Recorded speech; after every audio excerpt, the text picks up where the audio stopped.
Hi, I'm Kiwi, And I'm Jared. and we are the two gentlemen. Jared, how are you? I'm good, mate. I'm good. I'm, still in this world of lockdown, and even a little bit more restricted at the moment. But yeah, I'm just trying to look at it positively and keep you know keep in a good state of mind for my family and myself. What about yourself, mate? Yeah, I'm pretty good too. Not in hard lockdown like you are.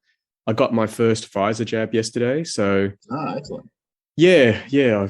Fortunately, my work organised it for me. I rang my local clinic, and it would have been October, so it was a big turnaround, from October to one day. Yeah. So yeah, I'm pretty lucky. I know you've got both of yours, Yep. and I just want to assure everyone out there that my arm hasn't fallen off. Everything's good. Yeah. No, I didn't get any. I didn't get any symptoms actually.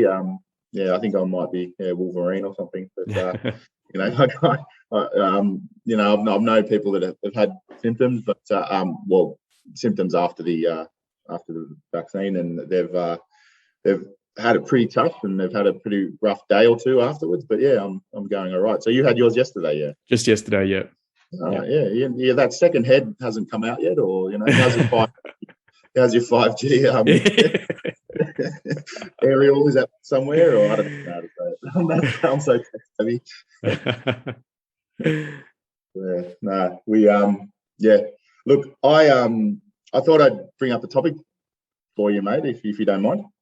Absolutely not. Excellent. So, look, I want to touch on something that you said. It would have been in the first episode, and we spoke about was homeschooling. It's not the entire topic, but I guess it's somewhere to start, and we can go from there. I'll just ask a question, and then we'll go from there. So, how do you teach your kids hard lessons when you're homeschooling and when they're in a safe environment at home? Okay, look, I don't want to answer a question with a question, but it's important to define what a hard lesson is. Yeah. Okay. So when other kids assert their authority, when other humans assert their authority around them, maybe being told no from at school a teacher, or as they become adults, management or a boss or another work colleague. Essentially, how do you teach your kids that not everything in life is going to be come out smelling like roses? Everything. There's going to be challenges in life, and as parents, we want to protect our kids, and part of that protection is, in my opinion, is teaching them to, learn that these things can happen. Yep. So I guess adversity is really what you're saying. How do you deal with any sort of adversity? Yeah, look, it's not my job actually to teach them how to deal with adversity, because nature brings it up anyway. Like you might say, oh, but they're protected at home. There's always an opportunity to get kicked in the face by circumstances, by nature itself, by other people. And it's always happened to them, regardless of whether they're with, the safety of mummy and daddy or not. I remember when my eldest son was really, really young. I'm talking, a baby. And, he'd be going through something tough. Now, a lot of people would say, he's just a baby. What's he going through? Being born is tough. It really is. I don't know what the process is before you're born, but it would be a really, really big transition going into a human body and then popping out into the world. Going from womb to world is probably the biggest transition you'll ever go through. So I'm glad I don't remember it, actually. Yeah, look, you probably don't want to. Look, people are probably thinking this is just hippie nonsense, and that's fine. But just think of it, going through, the conditions of the womb are made purely for you. There's no better place in the world ever for you. Like it's custom built just for you, or you're custom built for it, perhaps. And then all of a sudden you're in the real world. So you're already facing it. You're up against it the moment you're born. And when my eldest son would cry, and this is for both of them, but I remember it specifically for my eldest because it was the first time I'd gone through it. Erica would hold him, and he'd demand milk or whatever, and she'd say to him, these were her words, and this is to a baby. She would say, "You have all the inner resources you need to get through this." And we would hold him for as long as he needed to be held. Now, he would cry. We would never stop him from crying because it's important to get that out. and it's important to go through the adversity, to go through the emotions, to face the emotions. And he would. And this has been the exact same process from being, 1 day old to now he's 12. So for us, it's going to happen anyway. You're always going to be up against something. And my kids have had many, many challenges in life, whether we're there or not. And our job isn't to get them through it. Our job is to support them while they get through it. Okay. Not everyone thinks like that. And it is a unique way of living and raising children, I believe. What do you say to people who think that your kids are, for lack of better words, sheltered from the real world? Mm-hmm. That's fine. That's their opinion. And they are, definitely. They've got a lot of, I suppose, extra protection that other kids don't have who have to go off into school, for example. But I'd also like to ask, because you were saying earlier, what if you go to school and you get that bad teacher? How do you learn to deal with that? Well, how does a child learn to deal with that? They learn to cop it. Now, if you went to the gym and you got a bad personal trainer, would you just sit there and cop it? That's the last thing I'd want to teach my kids, that, look, if you're paying for a service and you don't like it, just keep doing it, because, it happens. I'd rather say to them, what can you control in your life? What choices can you actually make? How can you take control of your circumstances, rather than you should just passively accept things when they go wrong. Now, I'm not saying, kick up a stink anytime you don't get what you want. It's not like that at all. Of course, you're going to get bad service at a restaurant. That's okay. That's life. And that's going to happen whether you go to school or not. But in something like school, where, you're just expected to go along with things, well, I don't want my kids to just go along with things if things aren't working out for them. To just go, well, that's just life. You've just got to go through years and years and years of torture. And then one day you're allowed to make your own choices. I've told them, look, this is your life. You can do whatever you want already. And what about you, Jared? In the past, you've described yourself as a bit of a helicopter parent. Do you feel that your children are getting the lessons that you'd like them to receive? I feel like they are. Now, I guess as a helicopter parent, you do hang around by nature and hover. There has to be a point where I'll, let the leash go a little bit, I guess, for lack of a better word, let the lead off. But I mean, those sort of things were, and essentially first day of school, where, mate, it was more about me. I think I felt so helpless that I was letting my little girl go to a place that I had no control over.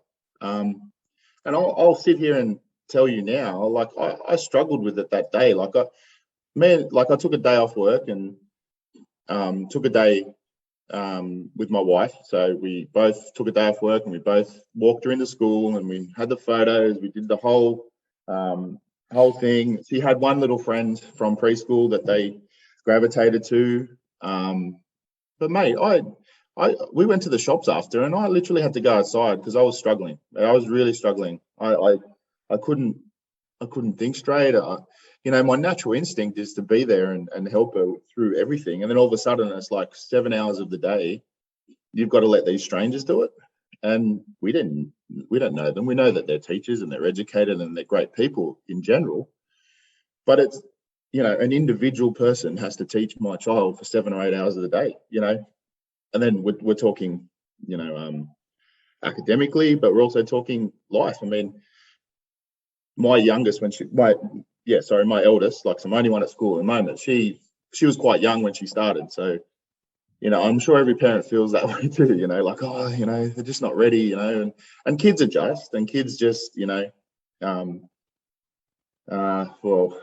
they learn the rules and they conform, I guess, if that's probably not the word I want to use, but that's what happens. And I guess that does lead to, a situation that you sort of said you don't want them to just conform and, follow on and just do what, deal with rubbish and then, just sort of, what's the word? Just take it and accept it essentially. But as you go on with life, I mean, you get it. If you do go to uni or college or whatever, you do have to do these things and produce work and assignments, and then you get into the workforce, and depending what you do have to produce something to, and essentially somebody has to judge you on that. So it's I think school, the start of school and where they sort of teach you to deal with that adversity. I mean, as a kid, it's like I said earlier, it's like other kids asserting their authority, teachers saying no, or them learning the fact that they can't always get their way, I guess I think is probably a starting point for life when you do decide to enter workforce and do things that way. So look, I'm not sure if I got much of an answer there for you, but I guess I just unloaded what I thought. Yeah. Look, Jared, I feel like the whole reason you've asked me this is because society has this cultural aversion to mama's boys, basically. If you were protecting your daughters, it would always be seen as different. When my daughter's, new boyfriend will show up, I'll be on the porch with a shotgun. That sort of common trope is out there in the media. It's just one of those accepted things. Oh, you better be nice to, so-and-so's father because, he's very protective of his daughter. But no one's expected to be like that with boys. It's like we're just so afraid of boys being sensitive and, being in touch with their emotions, I suppose, that, they're just going to soften up. And I can't remember what the question was you asked right at the beginning, but I thought that you were going to use the term soft, that we're making our kids soft. And we've got this real need for people to be hard. And we do, we need our boys to be ready for the workforce. We need them to go hunting. We need them to go to war, fight those invading armies or whatever. That's the feeling that we've got. But if you've only got that, you're missing out on a really, really rich part of life. Now, you look at the two of us, like the story that you told about your eldest daughter going to school and then you struggling with it in a cafe and having to go outside and have a moment to yourself because you weren't sure how you were feeling. Now, a very insecure man wouldn't be able to share that story. Now, I just want to put it out there that I've already talked about, how much of a beast you are. But the fact that you are such a beast kind of gives you this license to talk like that. I'm not going to go on about my feats or anything, but I'm very secure in my masculinity. I'm a man by every measure and I don't really care what anyone thinks. But there's a lot of people who feel like they've got to just be that beast on the field and, walk around with their chest out everywhere. And, we're afraid if men don't do that anymore, then, oh my gosh, it's all going to fall apart. We're going to get invaded by these foreigners and all sorts of things. People aren't going to go showing up to work anymore because they'll all be taking mental health days. There's got to be a balance. And, for me, the balance comes from the person. The person has to make their own choices and we need to be functioning. My kids know that at the end of the day, you need to be able to hold it together. But also you need to know what's going on inside you. So that's what we've tried to explore this whole time. And, definitely my kids aren't soft at all, but, they are in touch with who they are. Yeah, and look, just going on that, I it's really funny that it sort of led this way, and completely this isn't done on purpose, but I was just scrolling through YouTube, Facebook, or whatever as you do, and or as I do, you don't, Facebook, but but videos pop up here and there, and I watched this clip of a guy on Australia's Got Talent. I don't watch the show, but it's a talent show essentially, where 3 judges, celebrity judges, of all walks of life, judge the person. And the guy that came out, I know of him from other stuff, but the guy that came out, he's a big unit, and he walked out with he's actually a strong man. So part of his act was so he walked out and rolled out a big ball that weighed 150 kilos, picked it up and put it on a pedestal. He then walked backstage and rolled another one out that was 165 kilos and did the same. And then the judges are like, oh, is this the act? You know? And then he come out with like a board and put it on the essentially put on the two balls and made a seat, sat on the seat, and then busted out this like beautiful love song. You know, so this massive giant of a man. And I just like, so then I went through and I thought, I'll just watch all this. You know, I don't usually watch this sort of stuff, so it's kind of weird. But the last judge was a guy who starred in the movie Kenny. It was about a guy who, you know, removed the portaloos and things like that. Bit of a blokey bloke himself, you know, Aussie sort of guy. But he said, you know, you've got the combination what every man should have, and that's strength and heart.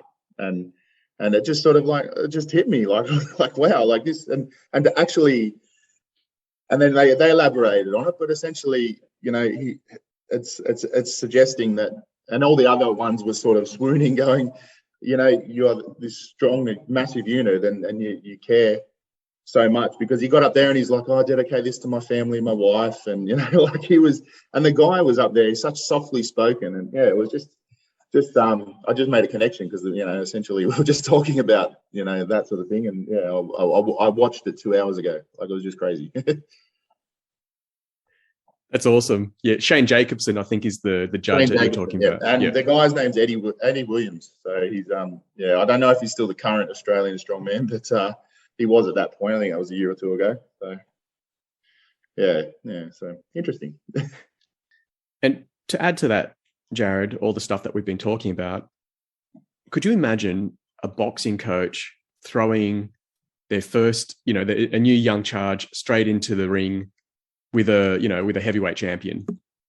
And no one would ever say, oh, well, he's got to, you know, compete for the heavyweight title someday. You know, you might as well chuck him in now. You can't protect him forever. Of course you wouldn't. No, you don't learn to box in the boxing ring either. You learn to box in the gym. You learn on the bag. You learn on the focus mitts. You know, you do drills. You start really, really slowly. You spar at probably 50% speed, you know, with 16-ounce gloves, you know, not with the proper gloves in the ring. And no one would say, oh, geez, you know, you're wrapping them up in cotton wool. You know, every good coach would take their, you know, young prospects through a very, very gradual period of training. And of course, no one would ever say that's soft, would they? They would say that they need to train. It would be necessary. It's unsafe. So, and look, as a parent who sends one child to school and one next year, you know, like we prep, you get prep, you know, as from a very young age, you start, you know, prepping your kid. Everyone's different for learning, you know, like you know, the amount of books and stuff and musical stuff from the time that they were toddlers that say the alphabet, or posters that have Mickey Mouse on it, but that Mickey Mouse is counting, you know, up to 10. And, you know, how do you spell your name? And so before school starts, you know, there's that. And then there's the preschool side of things, you know, like, so my point to that is, you know, essentially they're also being trained there to then go to school that's the big match, I guess. And then within school, you know, that process, that they don't walk straight into, you know, year 12, and the you know, they start colouring in, and they're not straight into the heavyweight matches, as you put it. Yeah. But I guess emotionally they are. You know, the big heavyweight match is being separated from your parents, really separated from that custom built environment for you. So that is huge. Like emotionally, it's a massive, massive straight up fight, really. And for a 4.5, 5-year-old, like, it was tough for me as a 40-year-old, however old I was, you know. And you know, like I said, I took that moment and had you know, I had to sit down for half an hour and just sort of try and hold back things, you know, because, you know, so, but I don't know whether it was the fact that she was so happy to be there that she grabbed her friend and off they went, held hands, and, you know, it was cute as hell. But yeah, but, you know, you could just see all the parents like trudging out of school, like it was kind of the worst day of their life, and all their kids just went off, and, you know, it was a weird sort of feeling. But yeah, And it's weird, like the second one, and I don't know if people can connect or make a connection with this. Like my second one hasn't gone yet, but like I feel like it'll probably be a little bit easier, and maybe it is. I don't know.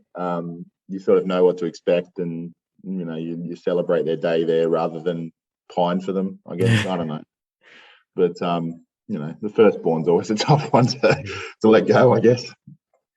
And look, Jared, it's important that you allow yourself to feel that. A lot of people think, parents shouldn't feel anything. It should all be about the kid. And I remember when Erica was breastfeeding our eldest on demand, a lot of people they'd follow this strict schedule, whereas Erica was like, if he's hungry, he eats. Simple as, just like a grown-up would. You duck down to the shops if you're hungry.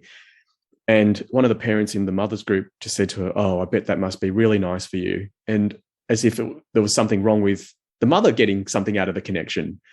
Connection's a two-way thing. Yeah.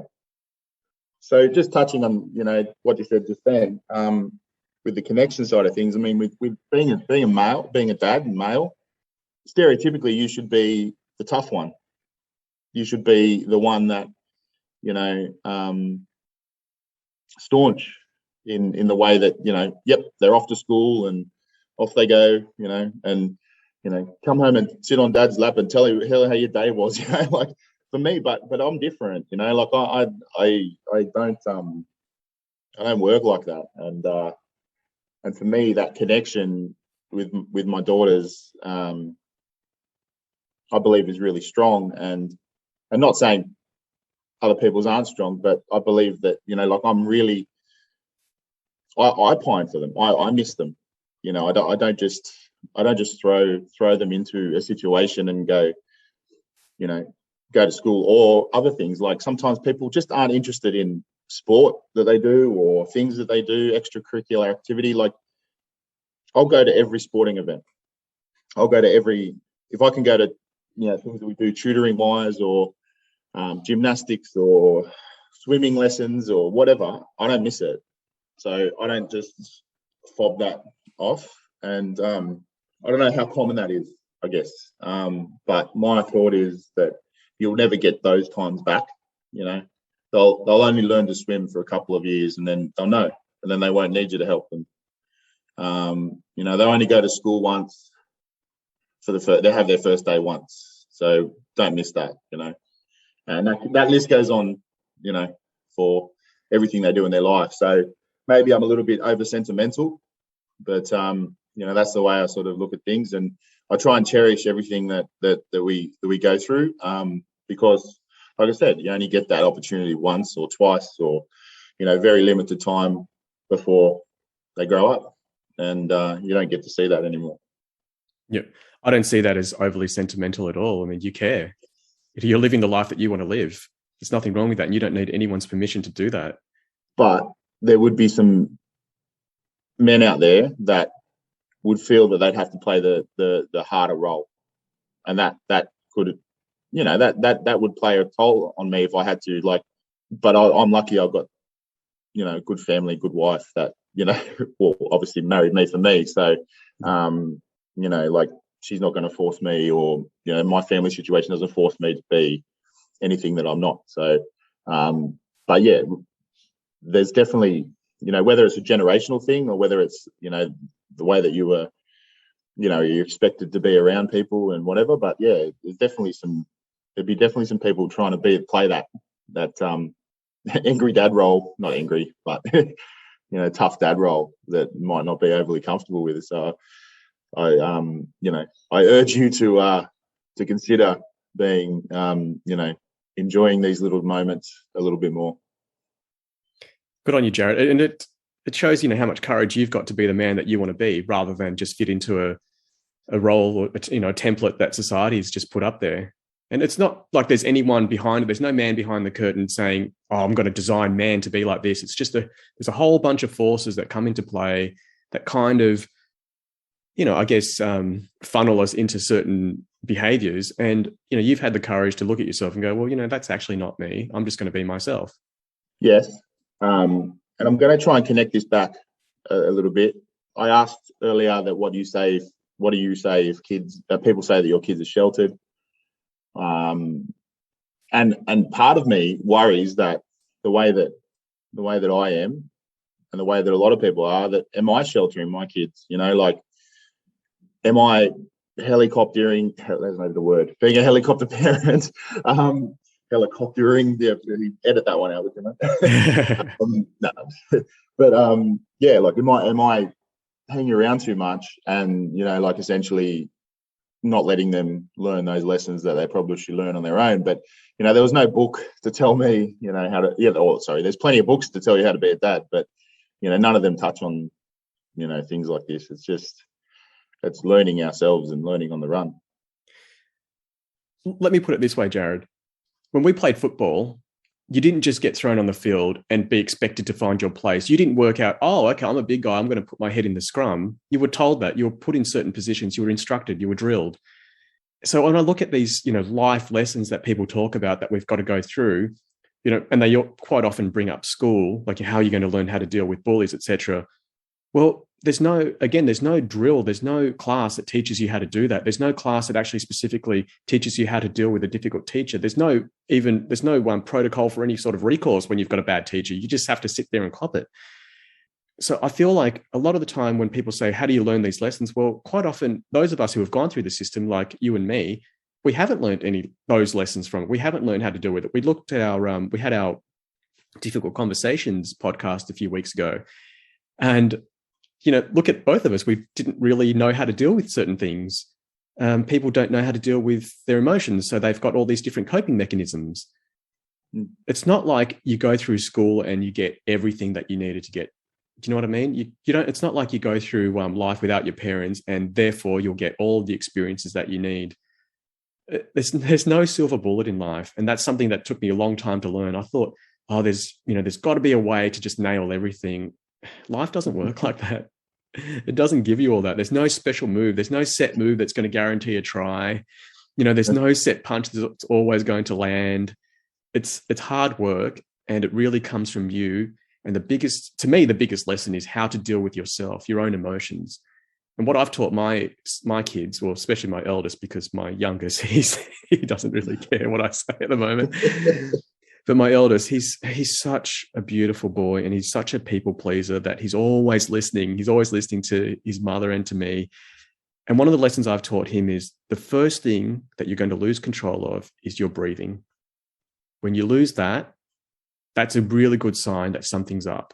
So what you need to do before anything else happens is you've got to regain control of your breath. And that's stuck with him.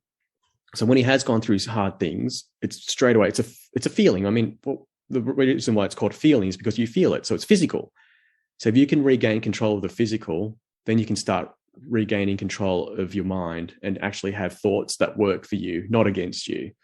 So we've talked about that a lot. And that's what, that's what I do to regain control of myself when I, have a particularly anxious moment. Yeah. And I think we've actually touched on the whole, like I said, the breathing side of things that it certainly helps. And if you can, that's one thing that, if you can realize that, that will help the situation. So if you're struggling with a decision or with the moment, that, the breathing part really does make a difference. Yep. And also, Jared, looking at learning lessons, so many people I know repeat the same patterns throughout their lives. They'll date the same sorts of people, make the same sorts of mistakes. It would have been handy for them to have their mum or dad right there to say, so what have you learned from this? Can you write an essay on this, please? Yeah, exactly. But it doesn't happen. Now, to me, and I'm not, trying to criticize anyone or kick anyone while they're down. I'm just saying that just illustrates that life lessons don't always come to us that easily. We don't always learn what we're supposed to learn, especially when we're sitting there by ourselves. To reflect on something, quite often it takes catastrophic failure for you to go, okay, I really need to assess this, or some sort of spiritual enlightenment on your own part. But otherwise, we're just going to be repeating the same patterns over and over. And we do what it takes to survive. You and I, we grew up, in a different era, not quite the school of hard knocks, but it wasn't so easy back then. But quite often, people that I know learn to survive. They didn't learn to thrive. And the last thing I want my kids to do is just go, okay, I need to know how to not get hit. I need to know, how to, shrink into the shadows so that I don't get in trouble off this person. I was talking to someone who was a victim of domestic violence, and she said she didn't. Now, people might consider this not to be domestic violence. I do. She said, how to not get hit, rather than speak up. You just know what to not say. And I thought, wow, quite often we are conditioned to do that. Rather than teach people, how to take control of your life, we teach them, okay, look, there's this, this torrent that you've just got to go along with because that's life. You've got to, go along to get along. So yeah, just keep your mouth shut. Don't rock the boat. That's the last lesson I want to be teaching my kids.